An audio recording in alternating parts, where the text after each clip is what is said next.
The essence of the physical side of flute playing is actually using our air and using our air properly. And one of the main things, first of all, is getting in the air in a nice, relaxed way.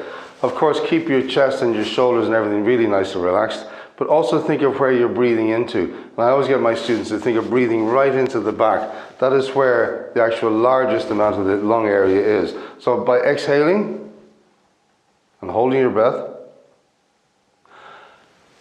you can relax and take a nice large breath. So another way of doing it is actually by bending over slightly so you can exhale all the air. Exhale all of your air, hold for a couple of seconds, and then take a breath like this.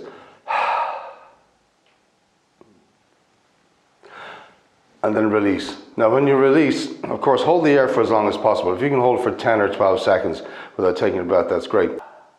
So you exhale, hold for as long as possible,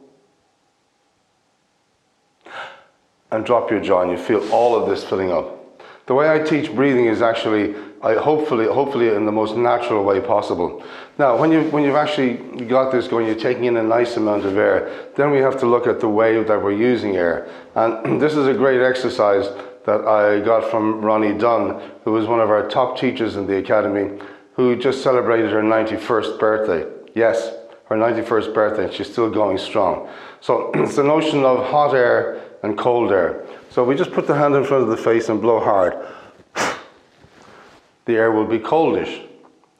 If we take the same, move the hand a little bit closer and just breathe very slowly and warm, like you're trying to warm up your hands in the morning. You should feel warm air. Now, why is some air coming out cold and some air coming out warm?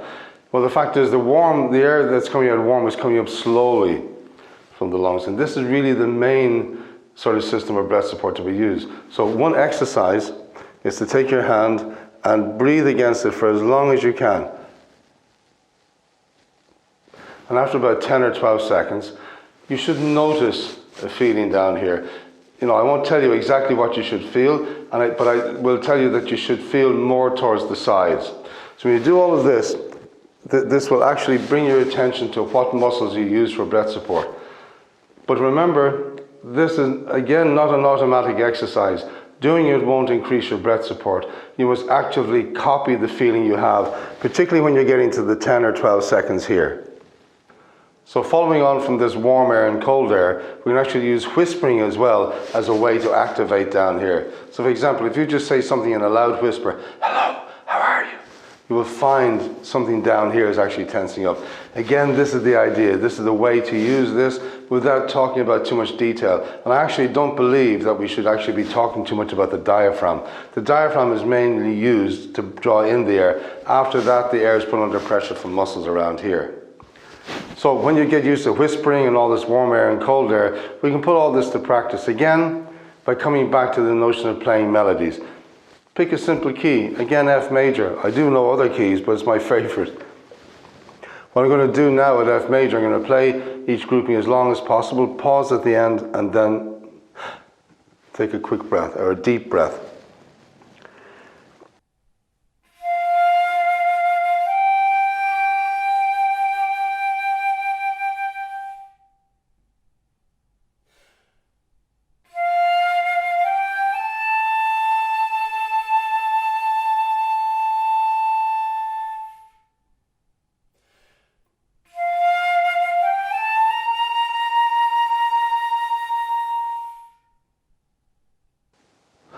So, and follow on through. So the idea is to play the note until your air runs out, then hold it, really hold it, try not to breathe, and then suddenly relax your jaw, and hopefully you'll find lots of air just flowing in naturally. So remember, the best breath you took was your first breath.